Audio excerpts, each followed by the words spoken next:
2019లో వచ్చిన the lion king ఎంతటి block buster విజయాన్ని అందుకుందో ప్రత్యేకంగా చెప్పనక్కర్లేదు. ఇప్పుడు ఆ చిత్రానికి sequel Mufasa the lion king December 20, 2024న విడుదలకు సిద్ధంగా ఉంది.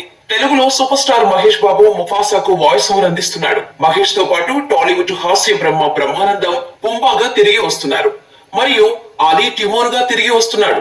ప్రముఖ హాలీవుడ్ నిర్మాణ సంస్థ డిస్నీ తెరకెక్కిస్తున్న Mufasa the lion king Simba sequel Mufasa 20న వరల్డ్ వైడ్ గ్రాండ్ గా రిలీజ్ అవుతోంది. ముఫాసాకున్న క్రేజ్ తట్టుకోలేక గేమ్ చేంజర్, రాబిన్ హుడ్ వంటి సినిమాలు వెనక్కి తగ్గాయి. ఇంతటి క్రేజీ మూవీలో ముఫాసాకు మహేష్ వాయిస్ ఇచ్చాడు.